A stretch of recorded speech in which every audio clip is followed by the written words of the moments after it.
සරණයි පින්වත් ඔබ හැම දෙනාටම සසර පුරුදු කළ පින් ඇති නිසාම උතුම් මිනිසත් දෙවියක් ලැබ සසරින් එතර වන්නට මඟ නිර්මාණය කර ගන්නා පින්වත් ඔබ අප උදෙසා බෞද්ධ රූප වාහිනියේ නාලිකාව මේ මොහොතේ ගෙන එන සද්ධර්මං අති දුර්ලභං සද්ධර්ම දේශනා මාලාවේ අද දේශනය අපි මෙලෙසින් ආරම්භ කරනවා.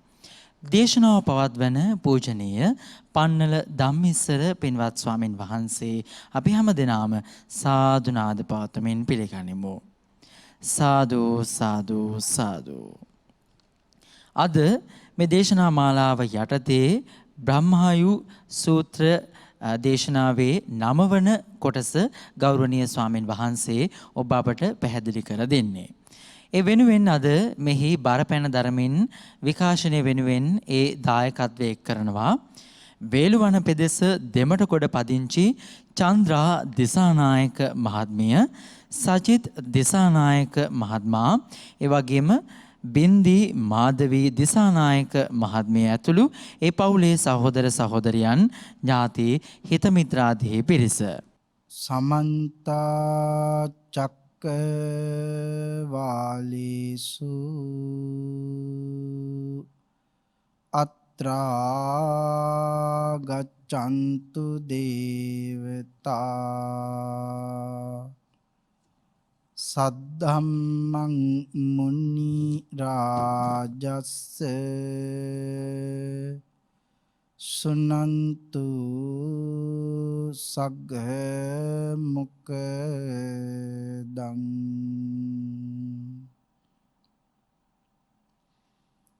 ධම්මස්සවන කාලෝ අයං බදන්තා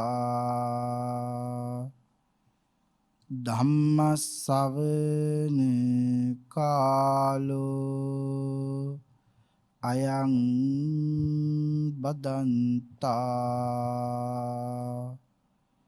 සද්ධම්මස්සවන කාලෝ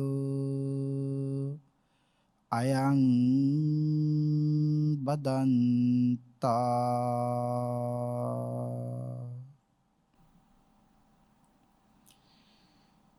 නමෝ තස්ස භගවතෝ අරහතෝ සබ්බ ධම්මේසු අප්පටිහත ඥානචාරස්ස දස බලධරස්ස චතු වේසා රජ්‍ය විසරදස්ස සබ්බ සත්තුත්තමස්ස ධම්මිස්ස රස්ස ධම්ම රාජස්ස ධම්මස්සාමිස්ස තථාගතස්ස සබ්බඤුනු සම්මා සම්බුද්දස්ස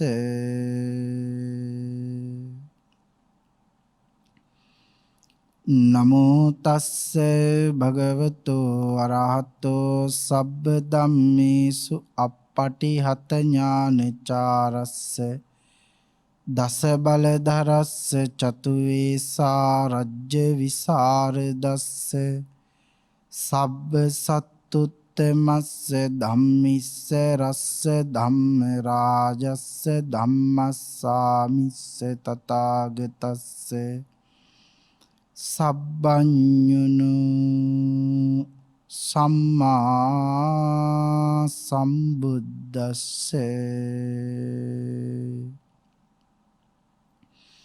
නමෝ තස්ස භගවතෝ අරහතෝ සබ්බ ධම්මේසු අප්පටිහත ඥානචාරස්ස දස බලධරස්ස චතු වේසා රජ්‍ය විසරදස්ස සබ්බ සත්තුත්තමස්ස ධම්මිස්ස රස්ස ධම්ම රාජස්ස ධම්මස්සාමිස්ස තථාගතස්ස සබ්බඤුනු සම්මා සම්බුද්දස්ස සද්ධර්ම ශ්‍රාවක කාරුණික ගුණගරුක සත්පුරුෂ බෞද්ධ පින්නතුනි, බොහෝම ශ්‍රද්ධාවෙන් යුතුව මේ පින්වත් පිරිස සැදී පැහැදී සූදානම් වෙන්නේ තථාගත ශාන්තිනායක සම්මා සම්බුදු රජාණන් වහන්සේ විසින්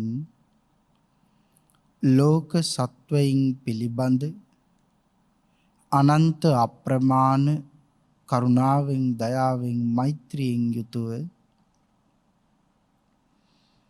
අවබෝධ කොටගෙන දේශනා කොට වදාළ අති උතුම් ශ්‍රී සද්ධර්ම රත්නයෙන් අබමල් රේණුවකටත් වඩා අඩු පුංචි දහම් කොටසක් දේශනීය කරවාගෙන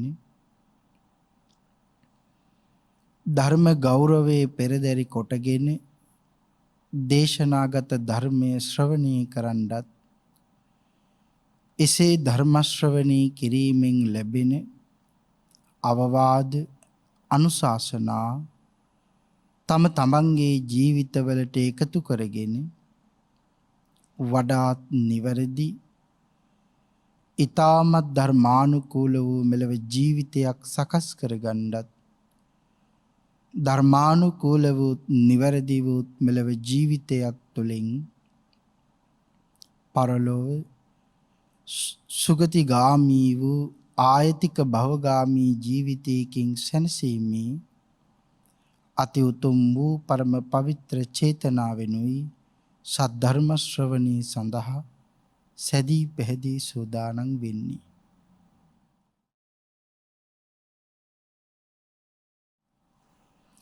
පින්තුනි, මේ ලෝක ධාතුවේ පවතින සියලුම දහනයන් පරාජයට පත් කරමින් දිනන්නේ තථාගත ශ්‍රී සද්ධර්ම දානමය පින්කමයි. අපේ ලෝතුරා භාග්‍යවතුන් වහන්සේ සක්දෙව් මහ රජාණන් වහන්සේ අමතලයි ඒ කාරණාව ප්‍රකාශ කරන්නට යෙදුණි. නිතර නිතර ධර්ම ශ්‍රවණී කරන පින්නතුන් හැටියට ඔබ සියලුම දෙනා ඒ කාරණාව දැන් මනාව දන්නවා. දෙවිඳුනි, මේ ලෝක ධාතුවේ ඇති සියලුම දහනයන් අභිභවනී කරමින් දිනන්නේ පරාජයට පත් කරමින් දිනන්නේ තථාගත ශ්‍රී සද්ධර්ම දානමේ පින්කමයි. සබ්බ දානං ධම්ම දානං ජිනාති. අපේ බුදුරජාණන් වහන්සේ සක්දෙවිඳුන් අමතලා මේ කාරණාව ප්‍රකාශ කරන්නට යෙදුණි. පින්තුනි, යම් කෙනෙක් මේ සංසාර සාගරයෙන් ඈතර වෙන්න බලාපොරොත්තු වෙනවා නම් අපේ භාග්‍යවතුන් වහන්සේ පැහැදිලි කළේ ඒ සියලුම දෙනා තථාගත ශ්‍රී සද්ධර්මයේ ශ්‍රවණය කළ යුතුමයි කියලා.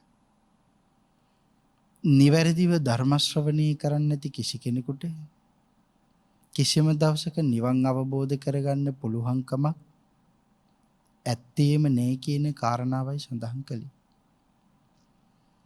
අද තමන්ට විතරක් ධර්ම ශ්‍රවණය කරන්න පුළුවන්කම හැකියාව තියෙන මේ මොහොතේ ඔබ තනිවම ධර්ම ශ්‍රවණය නොකළ ලංකාවාසී ලෝකවාසී බොහෝ පිරිසකට තථාගත ශ්‍රී සද්ධර්මයේ දානය කරන්න වෙහෙසෙනවා. මේ කුසල කර්මී අනන්ත ඵල විපාක අපට සීමාවකින් පණවන්න අපට බෑ. එහෙමනම් මේ ලැබුවා වූ දුෂ්කර මනුෂ්‍ය ජීවිතේ අති විශේෂ කුසල කර්ම දෙකක් එකම මොහොතේ සිද්ධ කරගන්නවා ඔබ.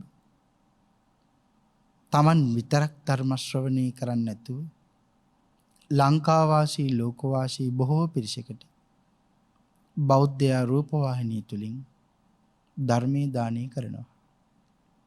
ඒ වගේම තමනුත් ධර්ම ශ්‍රවණය කරනවා. එhmenan එකම මොහොතේ මේ විශේෂ කුසල් දෙක සිද්ධ කරගන්නවා. පින්තුනි, බණ අහනවා කියලා කීවහම භාග්‍යතුන් වහන්සේ කියලා දුන්න විදිහටම ධර්ම ශ්‍රවණය කරන්න ඕන.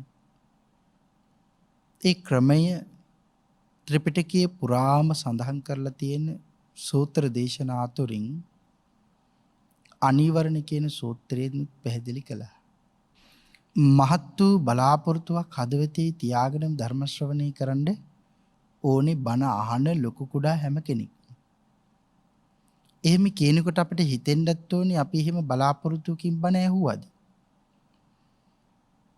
එහෙම අපි හිතලා අපේ වැරදි අඩුපාඩු තියෙනවා නම් අපි ඒවා සකස් කරගන්නත් ඕනේ. එහෙමනම් මොකද්ද මේ බලාපොරොත්තුව? මා මේ ශ්‍රවණය කරන සද්ධර්ම දේශනාව තුළින්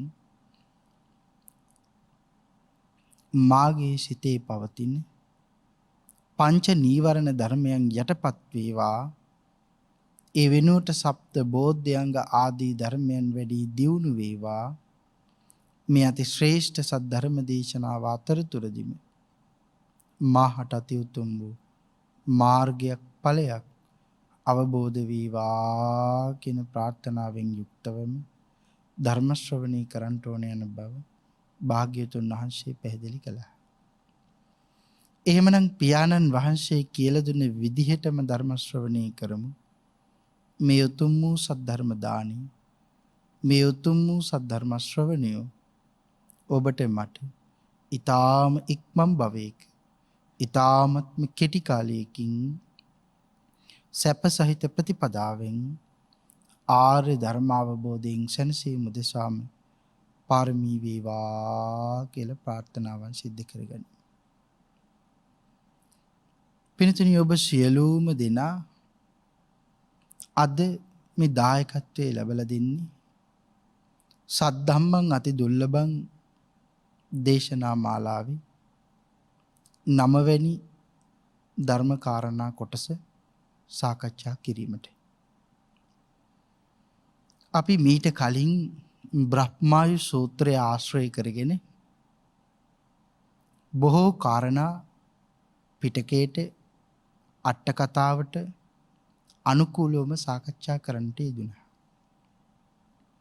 නමුත් ඒ කතා කරපු සාකච්ඡා කරපු සියල්ලම බොහොම කෙටි. ඒ සාකච්ඡා කළෙත් බොහොම කෙටි. අද මේ සාකච්ඡා කරන්න සූදානම් වෙන්නේ බ්‍රහ්මායු සූත්‍රය මුල් කරගෙන සාකච්ඡා වෙන 9 වෙනි කොටස. මීට කලින් අපි නතර කළේ භාග්‍යතුන් වහන්සේගේ දෙතිස් මහ පුරුෂ ලක්ෂණ පිළිබඳව උත්තර මානවකයා බ්‍රහ්මායු බ්‍රාහ්මණතුමාට හම්බ වෙන්න ගිහිල්ලා සඳහන් කරනවා. කෙටියෙන් සඳහන් කළොත් උත්තර මානවකතුමා බ්‍රහ්මායු බ්‍රාහ්මණයට මොකද්ද කියන්නේ? ගුරුතුමනි, ඇත්තටම මේ බුදුරජාණන් වහන්සේමයි. සැබෑවට මේ භාග්‍යවතුන් වහන්සේමයි. උන්වහන්සේ ලෝතර සම්මා සම්බෝධිය ලබාගත් උත්තමයන්න් වහන්සේමයි. එහෙම කාරණා පැහැදිලි කළා. එහෙම කාරණා පැහැදිලි කරලා දෙතිස් මහා පුරුෂ ලක්ෂණ වලට අමතරව අපේ භාග්‍යවතුන් වහන්සේ සිව් ඉරියව්වෙන් යම් අයුරකින් ගත කරනවාද ඒ ආකාරයේ ඒ විදිහට මනාලස බ්‍රහ්මා සූත්‍රය විග්‍රහ කරලා තියෙනවා. මම කල්පනා කළා ඒ කාරණාව එකපාර දේශනා කරනවට වඩා ලෝතර සම්මා සම්බුදු පියාණන් වහන්සේ එක දවසක් තුල කොහොම ජීවිතයක් ගත කරනවද? එක දවසක් තුල කොහොමද බුදුරජාණන් වහන්සේ කාලය ගත කරන්නේ කියන කාරණාව දේශනා කරලම ඒ කාරණාවට බැසගත්තොත් ධර්ම ශ්‍රවණය කරන අයට පහසුවක් දැනී කියලා හිතෙනවා. ආන්ගේ නිසා භාග්‍යවතුන් වහන්සේ දවසක් ගත කරන්නේ කොහොමද? භාග්‍යවතුන් වහන්සේගේ දිනචර්යාව කොහොමද කියන කාරණාව අද සාකච්ඡා කරනවා. පින්තුනි, අපේ ලෝතර සම්මා සම්බුදු පියාණන් වහන්සේ අපි හැමෝම දන්නවා දැන් අපිට අනුකම්පාවෙන් තමයි මේ ලෝකෙට පහළ වෙන්නේ. උන්වහන්සේ මේ සංසාරේ හුඟක් දුක් විඳි උන්වහන්සේ කරපු පාප කර්ම වලටද? නෑ, අපි කරපු පව් වලට. අප වෙනුවෙන් තමයි මේ සංසාරේ හුඟක් දුක් විඳි. අනන්ත අප්‍රමාණ සීමාවක් නැති පාරමිතා සම්පූර්ණ කරමින් අනන්ත වද වේදනාවන් වලට පත් වෙමින් මේ සංසාරයේ ඇවිද්දි කවුරු නිසාද? අපිව මේ සසරින් එතරටපත් කරන්නේ. මේ බ්‍රහ්මායු සූත්‍රයේම විශේෂයෙන් සඳහන් කරොත් අපේ බුදුරජාණන් වහන්සේ කොයි තරම්නම් අනුකම්පා කළාද? උත්තර මානවකට දෙතිස් මහ පුරුෂ ලක්ෂණතර මහ පුරුෂ ලක්ෂණ 30ක්ම පෙනුනත් දෙකක්ම පේන්නේ නැතු වෙනවා. අපේ භාග්‍යතුන් වහන්සේ කල්පනා කළේ මේ දෙතිස් මහ පුරුෂ ලක්ෂණම දැක්කේ නැත්තම් උත්තර මානවක පැහැදිලි නෑ. සැක කරනවා. ගුරුතුමා ළඟට ගිහිල්ලා මේ කාරණාව හරියට මතක් කරන්නේ. ගුරුතුමා ඊට පස්සේ පැහැදින්නේ නෑ.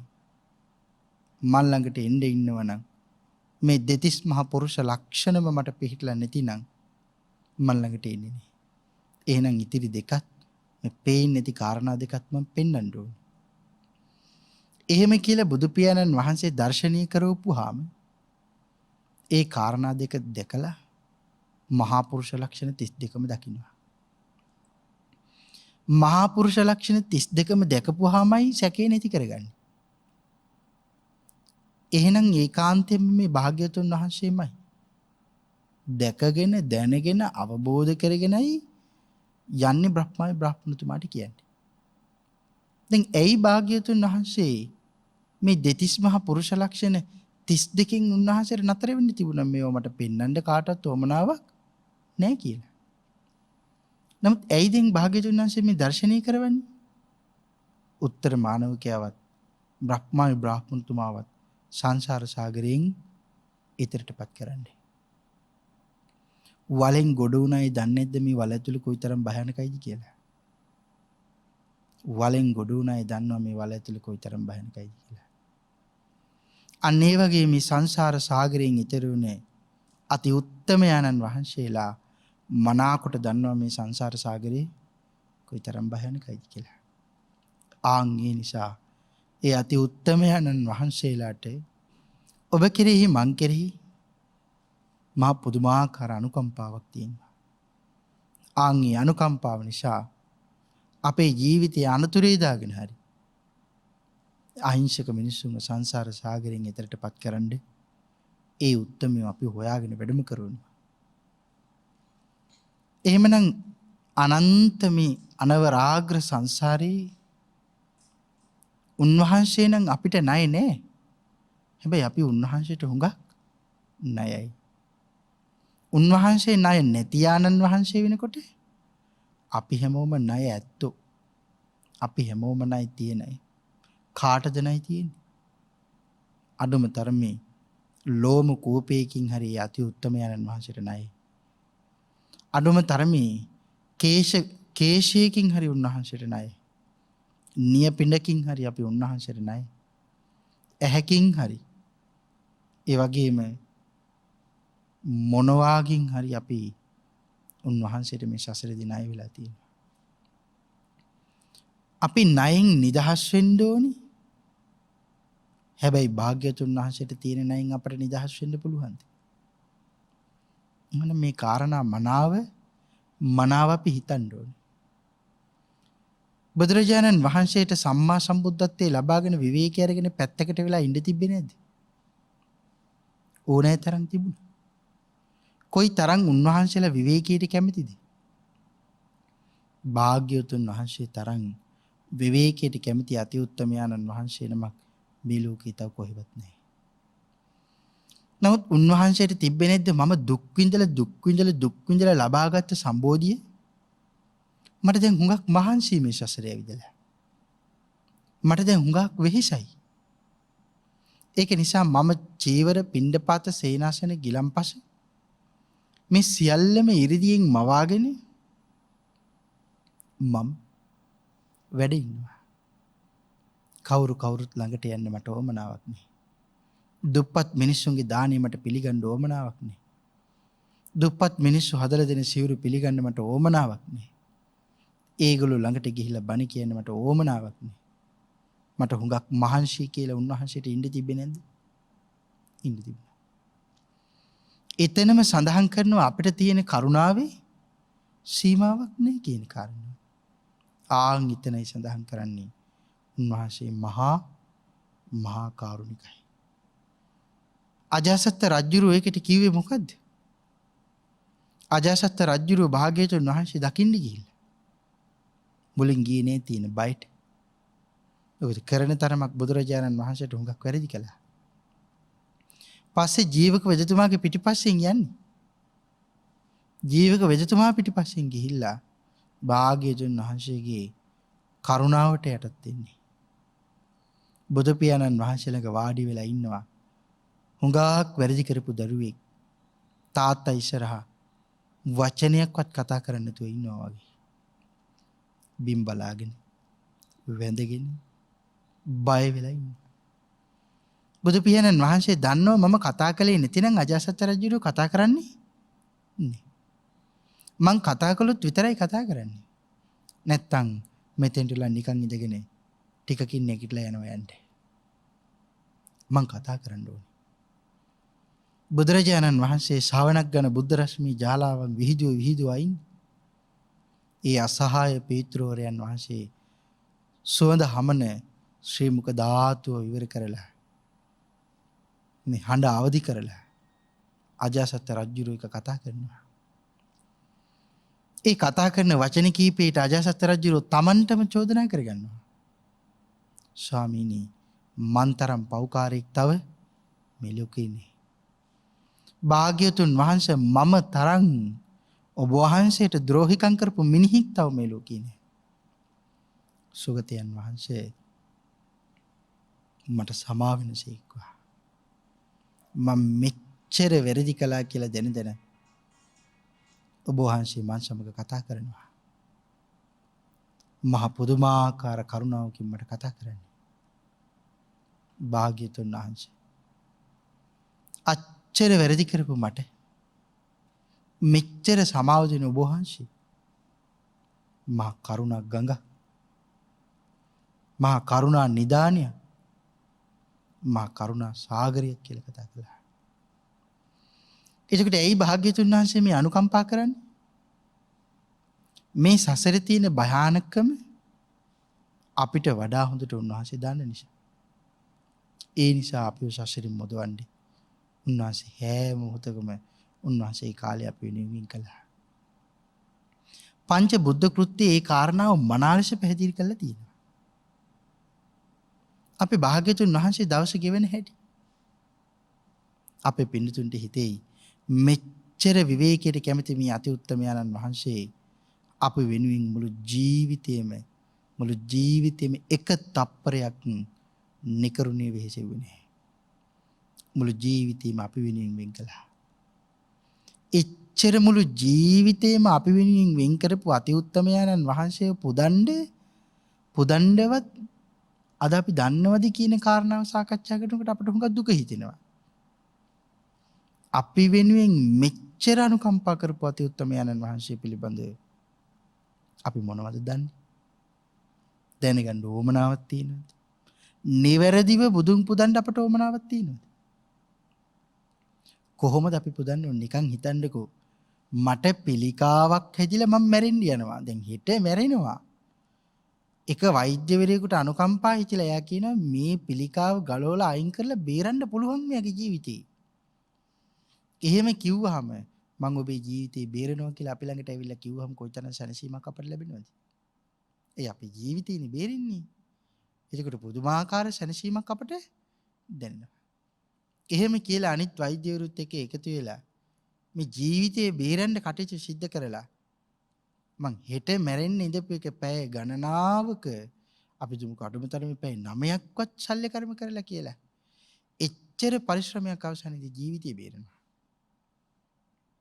අර ජීවිතේ බේරුණ මිනිහා අඬාඬ කඳුළු වගුරු සතුටු කඳුළුයි දුකට කඳුළුයි ජීවිතේ බේරුණා කියන්නයි මේ ඔක්කොටම අඬන මහ පුදුමාකාර සතුටකින් වෙවුල අර වෛද්‍යවරයාට දේවත්වයෙන් සලකන්නේ නැද්ද? සලකනවා. ඇයි සලකන්නේ? මගේ ජීවිතය බේරපු නිසා. හැබැයි වෛද්‍යවරයෙකුට එහෙම සලකන අපි මුළු සංසාරගත ජීවිතේම අපේ සුවපත් කරපු වෛද්‍යවරයාණන් වහන්සේට අපි සලකන්නේ දන්නවද? ආන්ගේ කාරණාව හිතන්න. අපි ඔක්කොම සංසාරයේ ගෙලුන රෝගියෝ. සංසාරයේ දුක් විඳින රෝගියෝ. හැබැයි ඒ රෝගීන් සුවපත් කරන අති උත්තමයන්න් වහන්සේ ලෝතර බුදුරජාණන් වහන්සේ. පින්ජනි භාග්‍යවතුන් වහන්සේ උදේට අවදි වුණාම උන්වහන්සේ අවදි වුණාම උපස්ථායක භික්ෂුන් වහන්සේලා උපස්ථායකයන් විසින් උන්වහන්සේට මුව මණ්ඩලයේ දෝවණය කරන්න උණු පැන් එල් පැන් දැහැටි සකසලා තියෙනවා. භාග්‍යවතුන් වහන්සේට මේ සකසලා තියෙන උණු පැන් එල් පැන් වලින් මුව මණ්ඩලයේ දෝවණය කරලා දැහැටි වලින් ශ්‍රී මුඛ ධාතුව පිරිසිදු කරගන්නවා. එහෙම පිරිසිදු කරගෙන එල් පැන් උණු පැන් වළඳලා භාග්‍යවතුන් වහන්සේ පනවල තියෙන බුද්ධ ආසනයේ මත මොහොතක් වැඩ ඉන්නවා. කෙනෙකුට හිතෙන්න පුළුවන් භාග්‍යවතුන් වහන්සේ මෙච්චර පින්කාර වෙලත් උන්වහන්සේගේ මුඛය මේ දැහැටි වලින් මදින්න ඕනේද? හොදන්න ඕනේද? එහෙම කියලා කෙනෙකුට හිතෙන්න පුළුවන්. අපේ පින්දුන් අමතක කරන්න එපා. හැම වෙලේකම භාග්‍යවතුන් වහන්සේගේ මුව මණ්ඩලේ කිසිම දවසක ඔබේ මගේ අපේ වගේ දුගඳ හමන්නේ නැහැ. හැම මොහොතකම පැතිරෙන විසිරුණු නිල් මහනෙල් මල් සුවඳ භාග්‍යවතුන් වහන්සේගේ ශ්‍රී මුඛයෙන් කතා කරන අකුරක් නැර වචනයක් ගාන එළියට ගලාගෙන යනවා. උන්වහන්සේගේ ශ්‍රී මුඛ ධාතුව විවර කරපුවාම එහෙමයි. මහා පුදුමාකාර සුවඳ සියලු දිසාවන් පැතිරිලා යන්නේ.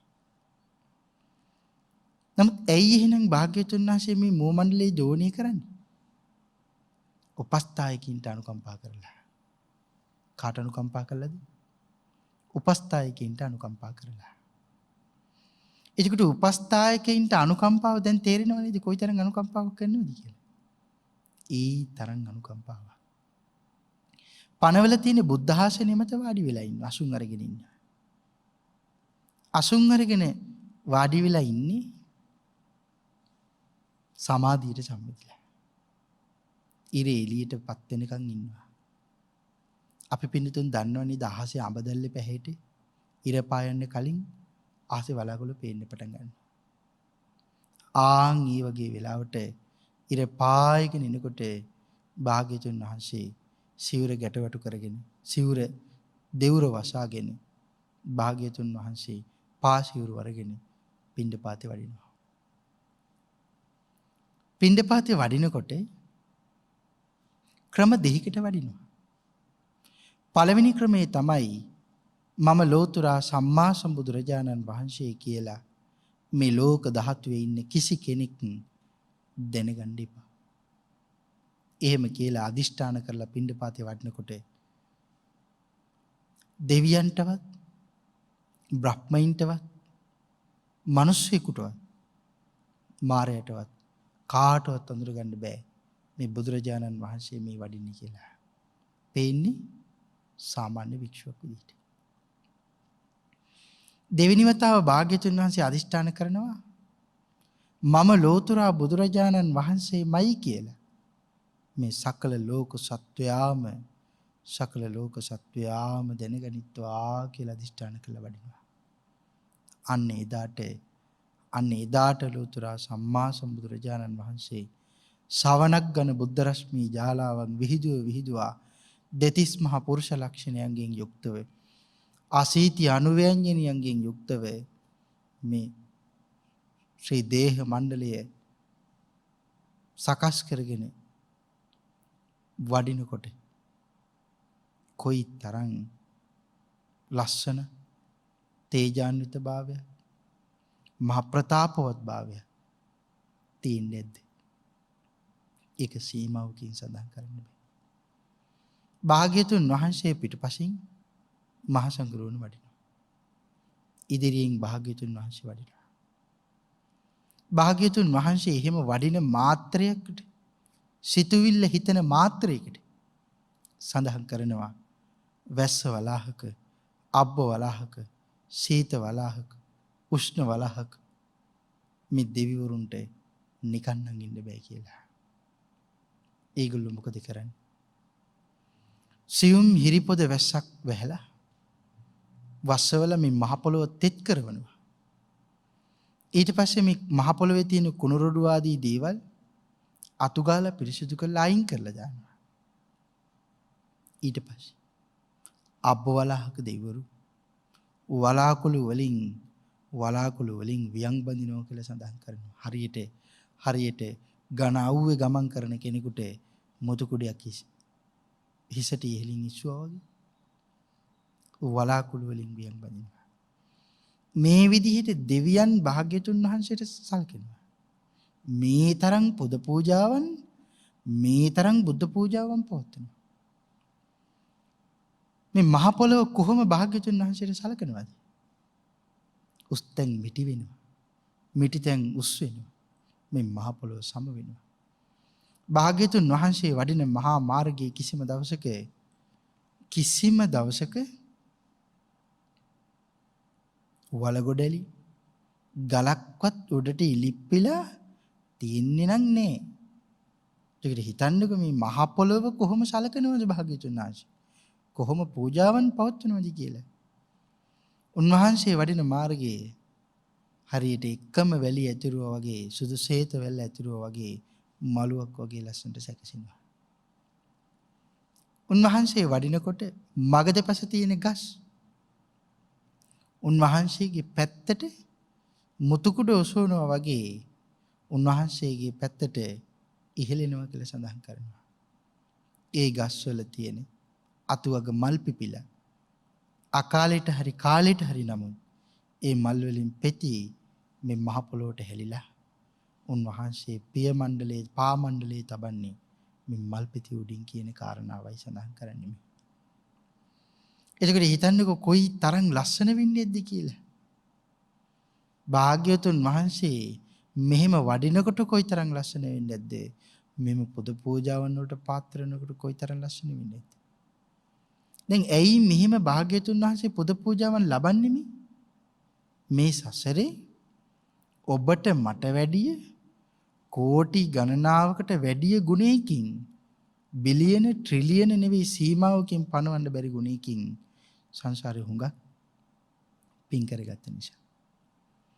භාග්‍යවතුන් වහන්සේ මෙහෙම ප්‍රාතිහාර්යයන් මැද්දේ වෙල්, කුඹුරු, වතපිටි, ඉඩකඩම්, සිටුමාලිගා, රාජමාලිගා පහු කරගෙන, වනාන්තර ගස්කොළන් පහු කරගෙන භාග්‍යවතුන් වහන්සේ යම් නගරයකට වඩිනවා.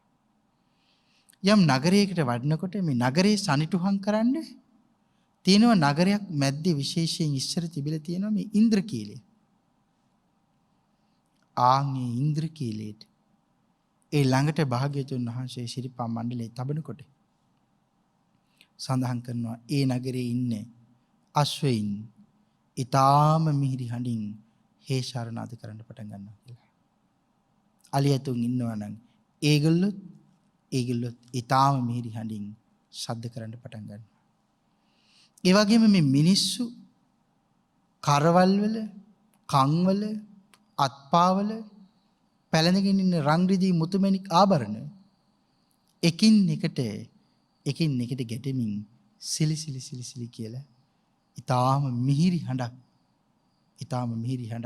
කාගේවත් කනට අපහසු නොවන හඬක් නගන්න පටන් ගන්නවා කියලා සඳහන් කරනවා.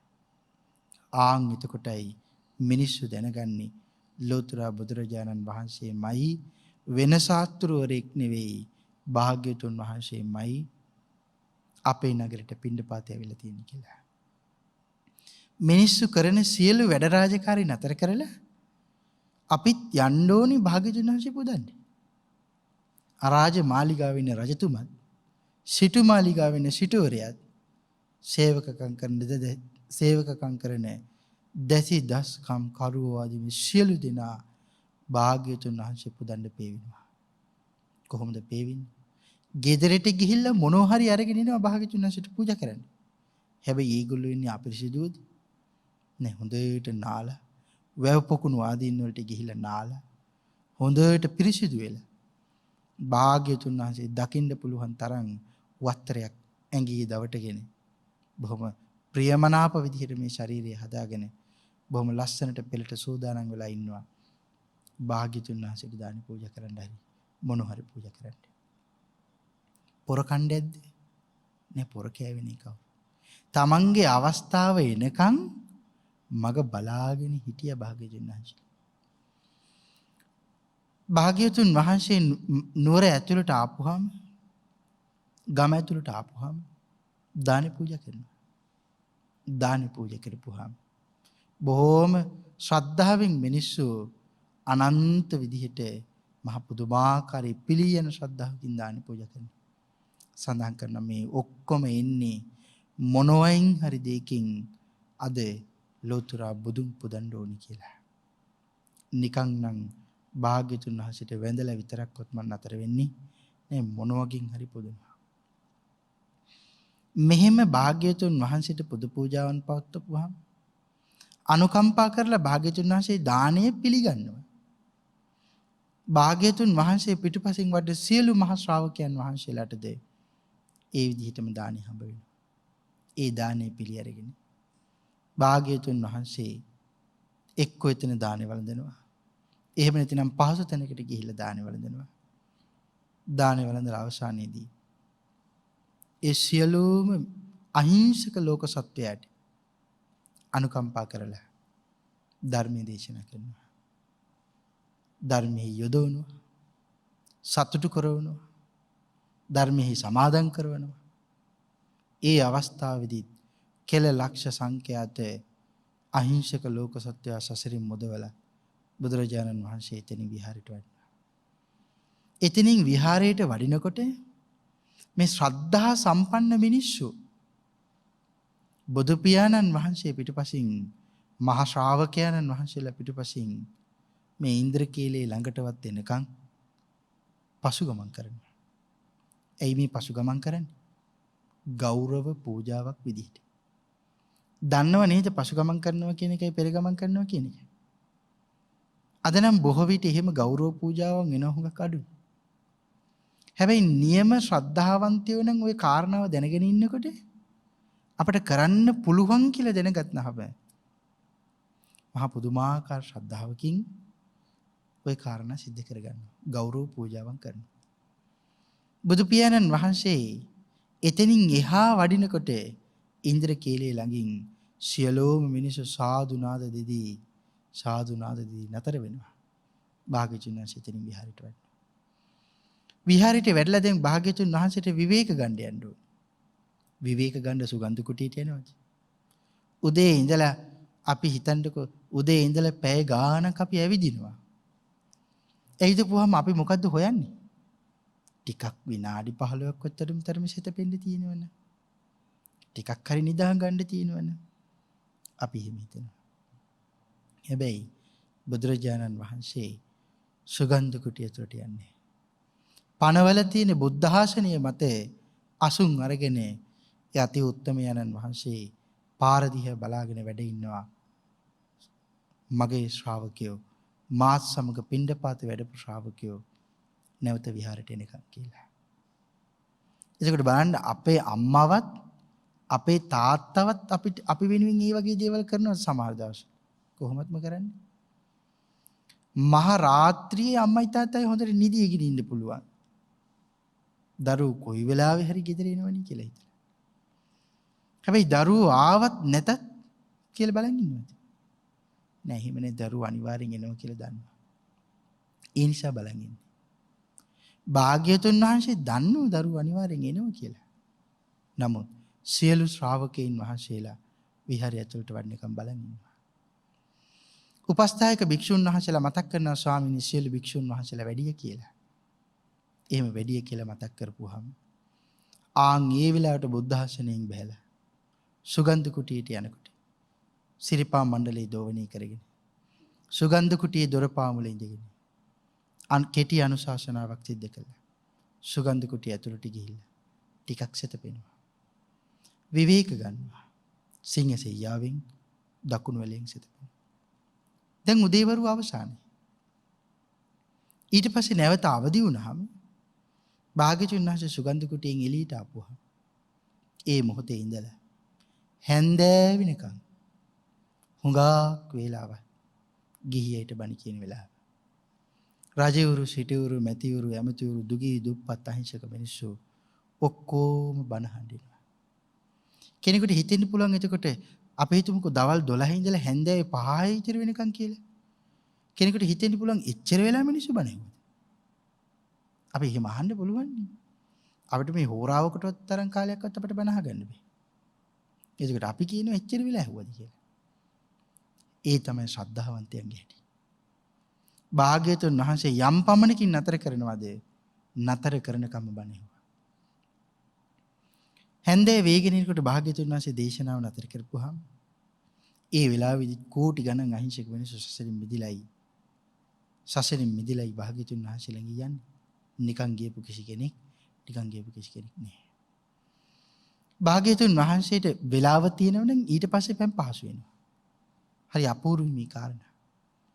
ඇතැම් දවස්වලට පොකුණට බහැලා භාග්‍යවතුන් වහන්සේ පෑම් පහසු වෙනවා. එහෙම නැතිනම් භාග්‍යවතුන් වහන්සේ වතුර අරගෙන පෑම් පහසු වෙනවා. පෑම් පහසු වෙලා ශාරීරික ජලයේ වේලෙනකන් වැඩ ඉන්නවා බුද්ධ ආසනෙ මත. ඒ වෙලාවේදී උපස්ථායකයන් වහන්සේලාට අවවාද ශාසනා කරනවා. ඒ වෙලාවට සිවුර සකස් කරගෙන ඉඳලා නැවත වේලාවේ ආපුහම ධම්සභාවට වැඩලා වැඩ ඉන්නවා. ඒ වැඩ ඉන්නේ කාට අනුකම්පා කළාද?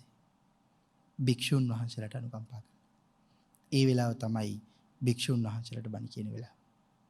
අපි තුමුක හැන්දෑවේ 6 විතර වගේ ඉඳලා පුංචි අදහසක් ගන්න හැන්දෑවේ 6 විතර වගේ ඉඳලා රාත්‍රී 10 විතර වගේ වෙනකන් බුදු පියාණන් වහන්සේ භික්ෂුන් වහන්සේලාට බණ කියනවා. අවවාද කරනවා, අනුශාසනා කරනවා, විනය කාරණා දේශනා කරනවා.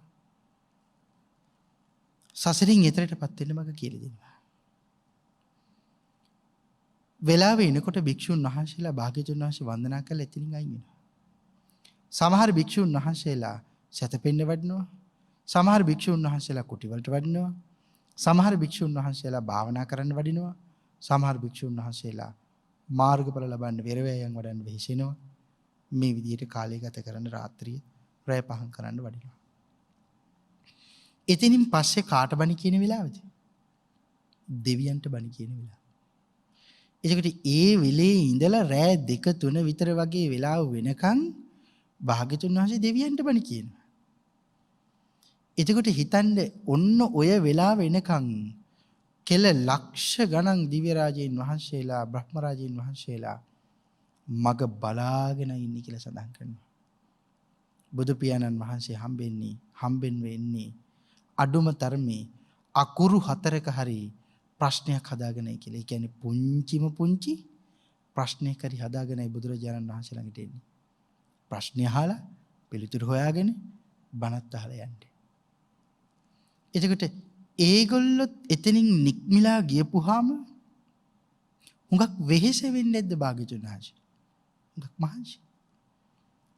එක පාරම සැතපෙන්න යන්න පුළුවන්. ඉතින් අපිට මහන්සි නම් අපි මොකද කරන්නේ? නිදා ගන්න යන්නේ අපි හොයන්නේ. ඔළුවේ කෙක්කුමක් හැදුනත් අපි මොකද කරන්නේ? කල්පනා කරන්නේ. බේත් බීලා හරි පුංචිට ඇලවෙන්න හරි හදනවා. ටිකක් හරි නිදා ගන්න හරි හදනවා. ඒකට භාග්‍යවතුන් වහන්සේ කොහොම විවේකයක් ගන්න ඕනද මේ උදේ ඉඳලා රැය වෙනකම් මහන්සි වෙලා මේ ඉන්නේ. හැබැයි සඳහන් කරනවා සැතපෙන්න යන්නේ නැහැ. පස්චිම යාමේ. ඒ කියන්නේ අවසාන යාමේ. කොටස් 3කට බෙදෙනවා ප්‍රධාන වශයෙන්. පළවෙනි කොටසේ උන්වහන්සේ සක්මන වඩනවා. යම් පමණ වේලාවක් උන්වහන්සේ සක්මන් භාවනාව වඩනවා. සක්මන් භාවනාව වඩලා අවසන් වෙලාවේ භාග්‍යවතුන් වහන්සේ සැතපෙන්න යන්නේ. එතකොට භාග්‍යවතුන් වහන්සේ සැතපෙන්නේ කොයි තරම් වේලාවක්ද? ඒත් හැමදාම නෙවෙයි. වේලාව තිබුණොතින් පැයකුත් විනාඩි 20කුත් පමණ වේලාවක් සැතපෙනවා. මේ තමයි පංච බුද්ධ කෘත්‍ය. බුදු පියාණන් වහන්සේ දවස ගත කරන්නේ හැටි. එක දවසක් තුළ කාලය ගත කරන හැටි. ඊට පස්සේ නැවත අවදි වෙලා මහා කරුණා සමාපත්තියට සමවැදිලා නැවත අර මුලින් සඳහන් කරපු විදිහට කාලයේ දවස ගත කරනවා. ඒකට තේරෙන්නේ නැද්ද මුළු ජීවිතේම යොදවලා තියෙන කවුරු වෙනුවෙන්ද? මුළු ජීවිතේම යොදවලා තියෙන අපි වෙනුවෙන්. එච්චර උන්වහන්සේ අපට අනුකම්පා කළා අපිව මේ සංසාර සාගරයෙන් එතරටපත් කරන්න. ධර්ම දේශනාව නිමාවටපත් කරන්න කාලය එළඹිලා තියෙන නිසා සද්ධම්මං අති දුර්ලභං දේශනා මාලාවේ 9 වෙනි කොටස අදින් නිමාවටපත් කරමු. අපේ උත්තර මානවක දෙතිස් මහා පුරුෂ ලක්ෂණ බුදුරජාණන් වහන්සේ පිළිබඳව බ්‍රහ්මයි බ්‍රාහ්මණතුමාට සඳහන් කරලා ඊට අමතරව තවත් බොහෝ කාරණා රාශියක් මොකද මාස ගණනාවක් භාග්‍යවතුන් වහන්සේ වැසුරු කළානේ. සුගන්ධ කුටිය පවා ඉන්න අවස්ථාව ලැබුණා. යම් තැනකද භාග්‍යවතුන් වහන්සේ වඩිනේ එතෙන්ට ඉන්න අවස්ථාව ලැබුණා. ඒකනේ සඳහන් කරන්නේ හෙවණැල්ල වගේ භාග්‍යවතුන් වහන්සේ පිටපස්සෙන් හිටියේ. එහෙම ඉඳපු උත්තර මානවක භාග්‍යවතුන් වහන්සේ ළඟ මාස ගාණක් ඉඳලා හොයාගත්ත ඉතිරි කාරණා ඔක්කොම බ්‍රහ්මයි බ්‍රාහ්මණතුමාට මතක් කරනවා. ඒ කාරණා සාකච්ඡා කරන්න කලින් තමයි භාග්‍යවතුන් වහන්සේ දවසක තුර කාලය ගත කරන ආකාරය මේ මතක් කළේ.